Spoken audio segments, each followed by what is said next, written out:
नमस्कार दोस्तों, स्वागत है आपका हमारे यूट्यूब चैनल में। तो फ्रेंड्स, आज हम बात करने वाले हैं थर्ड काउंसलिंग के बारे में कि थर्ड काउंसलिंग होगी या नहीं होगी, और होगी तो कब तक होगी। इसी टॉपिक्स पर बात करने वाले हैं क्योंकि बहुत सारे स्टूडेंट जो हैं वो कमेंट में लगातार इस बात को पूछ रहे हैं कि बताइए कि थर्ड काउंसलिंग होगी भी या नहीं होगी। तो मैं बता दूं कि इसका जो है अभी तक कोई ऑफिशियल नोटिस नहीं जारी किया गया है जेसीसीबी बोर्ड के द्वारा।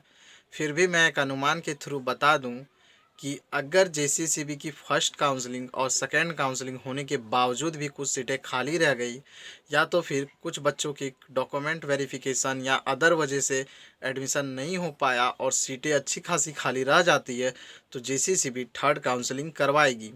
लेकिन अगर जेसीसीबी की सीटें खाली नहीं रहती है और सीटें जो है फुलफ़िल हो जाती है, तो जेसीसीबी थर्ड काउंसलिंग नहीं करवाएगी।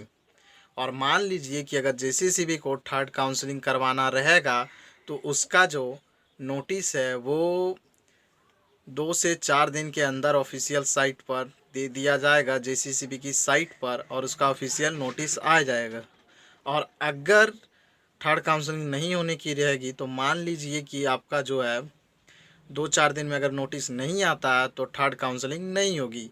तो इसलिए उम्मीद रखिए कि 2 दिन और वेट कर लीजिए, अगर कोई नोटिस आती है तभी थर्ड काउंसलिंग होगी। अब बात करते हैं कि थर्ड काउंसलिंग में कौन से स्टूडेंट पार्टिसिपेट ले सकते हैं। तो मेरा मानना है कि थर्ड काउंसलिंग में जो है सभी स्टूडेंट पार्टिसिपेट ले सकते हैं। जिन्होंने फर्स्ट काउंसलिंग में भी पार्टिसिपेट नहीं लिया था तो उनका जो है सेकेंड काउंसलिंग नहीं हो पाया। लेकिन इस बार वैसा नहीं होगा। अगर थर्ड काउंसलिंग होती है तो इसमें जो है फिर से स्टूडेंट का रजिस्ट्रेशन होगा, काउंसलिंग फ़ी कटेगा और चॉइस फिलिंग भी की प्रक्रिया भी चलेगी, जिससे कि स्टूडेंट जो हैं नए स्टूडेंट भी इसमें अप्लाई कर सकते हैं, जिन्होंने काउंसलिंग में पार्टिसिपेट नहीं किया था बट एग्ज़ाम दिया था उन्होंने। तो देखते हैं कि क्या होता है इस काउंसलिंग प्रोसेस में। तो हम वेट करके देखते हैं 2 दिनों में। मैंने कि जैसे आपको पूरा प्रोसेस बताया कि काउंसलिंग कैसे होती है।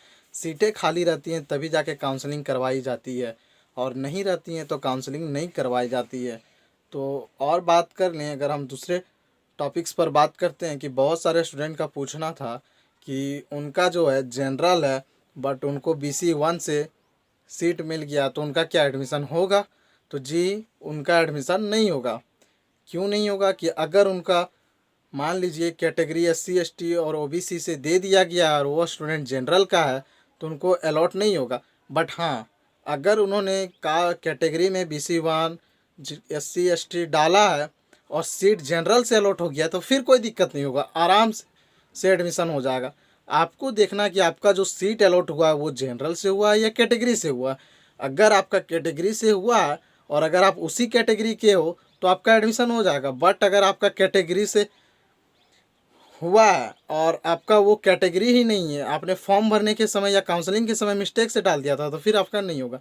तो इसी तरह करके बहुत सारे स्टूडेंट का जो है एडमिशन नहीं हो पाता और सीटें खाली रह जाती है, जिसके द्वारा अगला काउंसलिंग करवाया जाता है। तो यही प्रोसेस है काउंसलिंग का।